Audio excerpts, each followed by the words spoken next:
You guys, so I am so excited. I'm here with Sophia, and she is one of our speakers for the Happiness Summit. And it's going to be so freaking good. Like, I'm so pumped. I've been like looking at everyone's bios and everything, and so excited.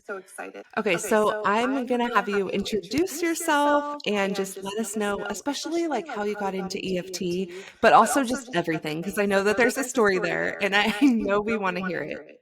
Absolutely. Well, first and foremost, thank you so much for having me on. I'm so grateful to be here. I will take you all the way back through my childhood, but my name is Sophia. I'm an EFT tapping mentor for soul led, ambitious women. And my journey has been, my goodness, it's been so beautiful and also challenging. But I grew up in a family where there was a lot of alcohol and mental health struggles present.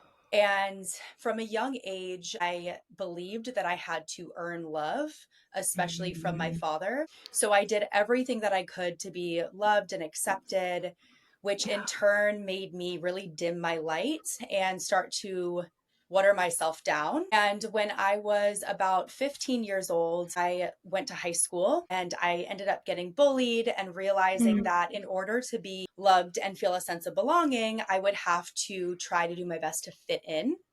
And so at the age of 15, I went to my first music festival. This is when I started drinking and using Oh, substances. And basically, from the time I was 15 until I was 29, I was just in this cycle of self abandonment, in and out of toxic, abusive relationships, giving my power away and basing my worth on external validation and circumstances.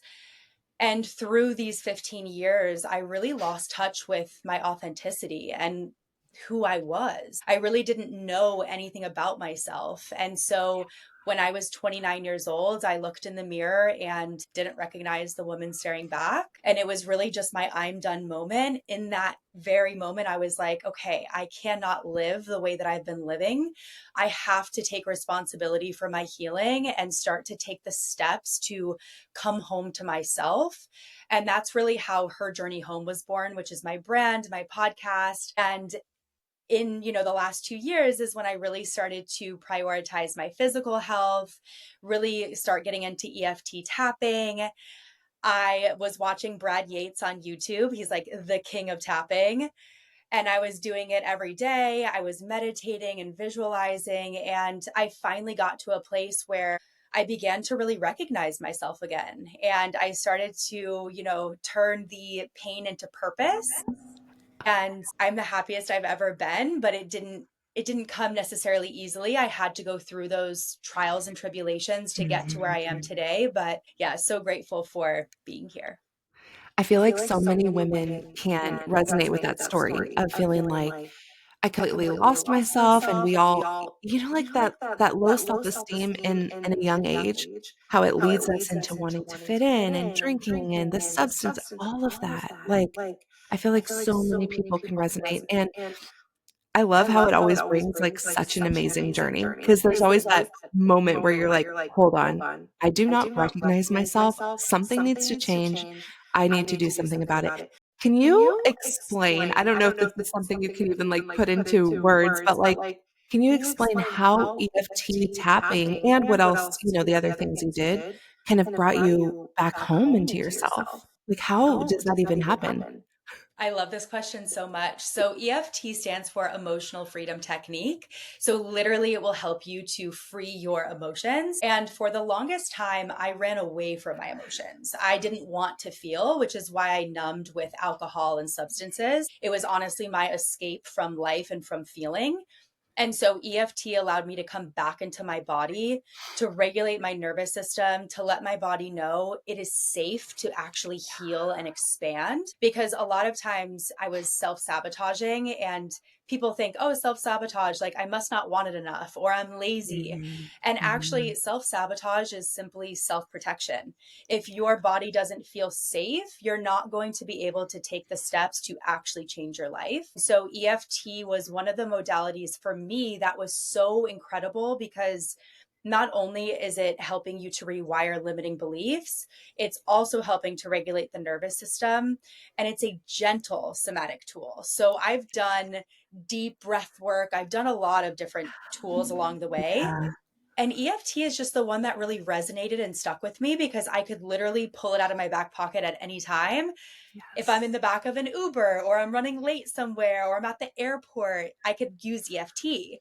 Yeah. Whereas other modalities, you want to be in a safe space with your eyes closed, and that's not always possible everywhere that you go. And so, yeah, EFT for me just really helps me come back into my body, come home to myself. It's helped me build confidence, the way I show up in business. Like, it's truly changed my life. And I would say, like, the second next thing that's really helped me is visualization and Mhm. just really connecting in to that version of myself, the woman that I wanted to step into. And before I even got sober, I just remember like writing down everything about the version of myself today. Like, she's healthy, Wow. she's strong, she's surrounded by like uplifting, incredible women, she's building a business, she has a podcast. Like, I wrote everything Oh my down. God. And then when I would visualize, I would literally feel all of the emotions, the abundance, the excitement, the gratitude in my Wow. body. And then here we are 2.5 years later, and it's like everything has become reality. Oh my gosh, this, like, is giving me chills. I love these kinds of stories. Mine obviously, we're not gonna get into it, but mine's very similar with, like, sound healing. It just is like, oh my god. But I love that, like, I want you to explain EFT a little bit more because I think you are, like, our first EFT girly. I've talked about it here and there and, like, how, studies show it reduces cortisol and these kinds of things, but I would love for you to explain, the acupressure points and just how it's like I don't wanna say it's easy because that is not the right term, but it's simple. It's a tool that you like you said, you can just pull it out and do it any time because of the different points and the flow. I mean, it's something like kind of can be self-led, right? So I would love to kind of touch on those points. Absolutely. So EFT again stands for Emotional Freedom Technique. It dates back all the way to ancient Chinese medicine. And it's so cool because it's actually, I like to think of it as like acupuncture, but without the needles, because Yeah. you're tapping on the actual acupressure points, which are also called the meridians. And I can actually walk you through what all of those are. But essentially, it's a beautiful mix of cognitive and somatic therapy.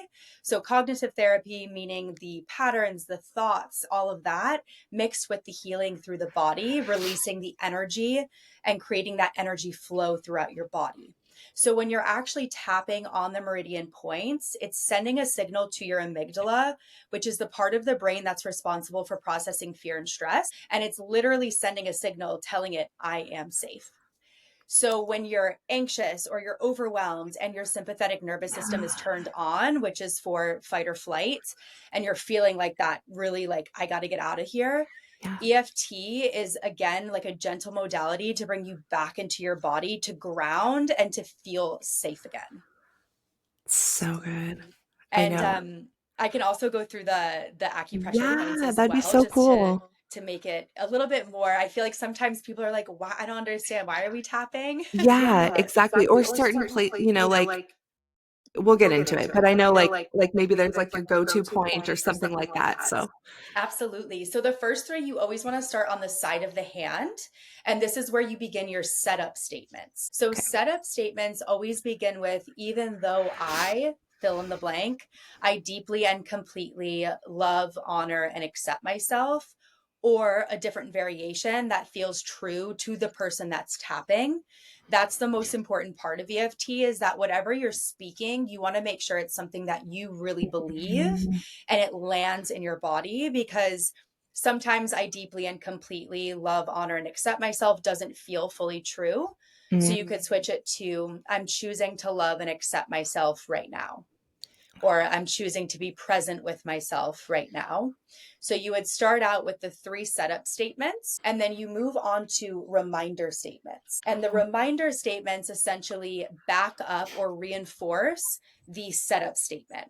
So, mhm, as a quick little example, if I'm saying, even though I don't fully trust myself, I'm choosing to love and accept myself right now, then you would move on to the reminder statement, and it would be, I don't fully trust myself, and you would go through the different points to then clear out the negative emotion. So the first tapping point, like I said, side of the mhm. hand, Then after the three, you move to the inside of the eyebrows, side of the eyes near the temples, under the eyes, underneath the nose on the upper lip, on the chin, underneath the collarbones, right near the bra strap for women or just underneath the arms. And then it always ends on the top of the head. So every EFT sequence ends on the top of the head. And something I wanted to bring up is we always tap through the negative first. And Mm. sometimes people don't understand why, but I want you to think about like a kitchen floor that has dirt on it, right? You can't mop the floor until you sweep or vacuum. And it's Yeah. the same thing with limiting beliefs. We have to first acknowledge and accept the fact that they're there before we can clear them out and then anchor in the new positive reinforcing belief. So that's why we tap on the negative. So cool. Like, I just feel like it's so easy because it's something you can do anywhere, anytime, and it taps right in. Like when I first learned about this, I was just like amazed, like mind blown, because I'm like, wait, what? Like it literally does contribute to like the acupuncture points or, that kind of thing. And I don't need to like go and get all these needles stuck in my face. Like I can literally tap Exactly. and like get that energy flowing and clear those blocks. Like it's crazy. Yeah, it's so amazing. When I figured that out, I was just like, oh my gosh, this really does work. And it's so gentle, but so, so effective. Yeah, effective. Yeah, that's such a good word. So when people are first starting, because like how you just described the sequence and the way that we start with the negatives and then we do the reminders and we like everything that we go through, I feel like it is really important to start with somebody. So like how do we do classes with you or how, like do you have something that we can plug into? Because I would love to share more about starting off until you're getting ready to do it on your own. Absolutely. Yes. I love this because it really is important to work with someone who is able to hold space for you. Because if you are focusing on maybe trauma from childhood or a fear or limiting belief that's coming up, it's really important to have someone there with you. Mm. So I offer sessions different ways. So I have a one-to-one, just a 60-minute session called Release and Reset. And this is for the woman who's ready to truly come back to her body, her truth, and just really let go of any heaviness, any energy that's stuck, any Mm. stress or overwhelm that's coming up, and allow herself to feel lighter, clearer, and more in her body. So this is a really great way to do that. And then I also have a 3-month, 90-day program called The Journey Home. And this is really for that soul led, ambitious woman who just knows that her heart and soul was put on the planet for a deeper calling. But maybe right now she is not taking action, or she's misaligned, or Mm. she's letting the outside noise become too much. And so she's just not fully stepping into her power and her authentic light. And she wants to go on this journey of self-discovery, because that's really been my journey myself, is coming home to myself, uncovering what is it that my inner child wants? What is it that lights my heart and soul on fire? How do I actually get healthy and become the best version of myself? And so this 90-day program is really the exact blueprint and the steps that I walked myself to come back to this place of wholeness and authenticity and just true inner power. Oh, And I have a YouTube channel. So if you want to just start out and like learn about EFT and tap along with me, it's Her Journey Home on YouTube. It's free. It's an amazing resource to just start out with. I want to chat about some of the potential objections because I know for me, like when I was first getting into the world of like woo, if you will, like I was like I remember my first sound bath. I was like, oh gosh, I don't know, I can't go. This is going to be weird. And I also had this weird fear that there was something related to like hypnotism with these types of tools that people are going to like instill thoughts and like I don't know. So I remember being there and being like on the other side of this when I first started and being kind of scared to try these tools. So I would love to like touch on some of the objections you've heard about and like how we could convince women out there that this is like so powerful. Yeah, that's such a good question. I would say, yeah, I would say the biggest objection I get is being scared to feel your feelings and like have things surface from Yeah. childhood, from past traumas. But what I can honestly say is that EFT is one of the most gentle modalities that does involve both the cognitive and the somatics. And you will have someone with you who's holding space, who's trauma informed, who can really be there when any emotion comes up. If your nervous system does go into freeze or you're not able to access certain emotions, we have the tools to support you there. And all the other thing is we always start out with whatever it is that you're feeling or you're navigating. And if you don't feel comfortable going really deep, we don't have to on the first session, Mhm. right? Like we build safety first and we always prioritize your safety over anything. And so we can always start out with, the fear that's present or the anxiety that's present. And then in another session, we can get to the inner child and we can get to what's underneath the fear and we can get more into something that's deeper. But I really think that with EFT, it's such a gentle modality that it's not just going to immediately bring anything up unless you go deeper and deeper into the layers. Whereas See like that? breath work, right? You're laying there and you're doing deep breathing. Like this can really become traumatic for someone Mhm. who's not ready to experience that. Yeah. Whereas EFT tapping, you can kind of start on the surface and then we Mhm. peel back the layers as we go. Yeah, you can get a little bit deeper and deeper as you go. Exactly. Yeah. And any other objection? Because, like, I just remember when I started also feeling like I had to, like, hide all of this, and, like, here's, like, something I think I want everybody listening to know is that this is, like, becoming so much more common nowadays to do these practices and these healing modalities, because I remember just thinking, like, "I have to hide this, it's so weird, like, all these practices," but truthfully, it's not, and I think it's amazing to really be just taking care of yourself in the first place. Absolutely. And I would also say, like, I think to kind of touch on that is like, healing out loud is so powerful Mhm. because when you heal out loud, you give other people permission to heal. And it's almost like a ripple effect. Something that I've noticed in my life, at least, when I started doing the deep inner work and I started doing EFT tapping, my mom started doing it, my dad got on Oh, board. And cool. so you're also healing past generations as well. And so it's nothing to be ashamed of, but if you are carrying shame, because I know I did in the beginning of my journey, I felt so much shame and Yeah. guilt for the past. The best way to break through shame is to speak about it. And that doesn't mean speaking on a podcast or going on Mhm. live on Instagram, right? It's whatever you are comfortable with. But this can start with an EFT practitioner or a coach or a mentor or even a therapist. Like having a safe space where you know that you can be seen for all of you, all of your emotions. Nothing is too big or too much. Like you are whole and worthy just the way that you are. And having a safe space to be able to talk about Yeah. that will help you to break through that shame. So good. Like, everybody listening needs to re-listen to that little part because, like, yes, just normalizing it, like, it's Yes. totally fine. Absolutely. And that's really what I hope to do through, speaking on this podcast and creating Yeah. mine. It's really about knowing that you are on such a beautiful journey and everything that's happened to you in your past has happened for a divine reason. Even if you can't see it right now and you're not broken, you don't need to be fixed. Like you are so whole just the way you are. I love that. Like, that's, like, been my mantra lately is, like, "You are not broken, you don't need to be fixed," because that's how I felt before all of this, I felt so broken, I thought something was completely wrong with me, but no, it's not the case. We're just kind of coming home to ourselves. Exactly. Yes. I love that so much. Okay, tell me where we can find you, all of the things, and I also wanna touch on how life feels kind of, so to speak, on the other side, like the vibrancy, like the joy.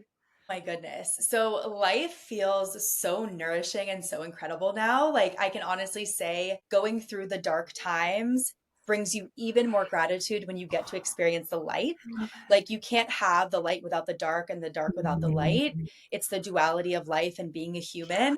Anything that you're currently navigating, I promise you one day you'll look back and you'll understand why that had to happen. But life on the other side is just, oh my gosh, it's so amazing. Like I feel genuinely so alive. And I always say this, but I feel like I finally see life in full color because for so many years I was numbing and drinking and escaping Yeah. and was so disconnected from myself and my body that I couldn't fully experience the beauty that this life has to offer. And I'm just so grateful that I kept pushing through, even in the darkest of times, because I would never have gotten to experience what I do today. And yeah, it's just, oh my gosh, it's so incredible. I love that. Because sometimes when you're in the thick of it, you don't see that light at the end of the tunnel. It can be really hard to see it, but I promise you, for whoever's listening today, just keep going, keep putting one foot in front of the other. Some days are going to be harder than others. Give yourself love and compassion on those days, and just know that goodness is on its way to you. Oh my gosh. And if you want to connect with me, you can find me on Instagram at Sophia with a PH Graniela, and I'm sure you'll put it in the show notes. You can also listen to my podcast on Apple and Spotify called Her Journey Home. And as I mentioned earlier, I have my YouTube channel, also Her Journey Home. But please just follow, DM me if you have any questions. If you simply just need like a little encouragement or support, I'm more than happy to offer that. And I love connecting with new people. So thank you so much. I love it. Okay, and we are in the middle of our happiness challenge. So I'm trying to think like, what do you want to challenge all the listeners to do today? What's our challenge? Ooh, I love this. Okay, so my challenge to you is this week ask yourself, how can I nourish that little girl, that inner child that wants to be loved, seen, supported, validated? What is she asking you for? Maybe it's more fun and play, like go run around barefoot outside in your yard, Yes. dance in the rain, put on your favorite song and dance in your kitchen as you're Oh, cooking. Like, so good. challenge yourself to nourish that little girl. Maybe she just is asking for like some time and space and Mm. less distractions and less noise. Like, really just allow yourself to tune in and give her whatever she's asking for, because I'm telling you, this will shift so much in your life. So good. I cannot wait. I can't wait for everybody to, be completing this happiness challenge and to let us know how it is, how it's going. Absolutely. Thank you so much for having me on, Audrey. This was so much Yes. fun. So much fun. And everything, guys, will be linked in the show notes so that you can get a hold of Sophia. Amazing. Thank you. Thank you.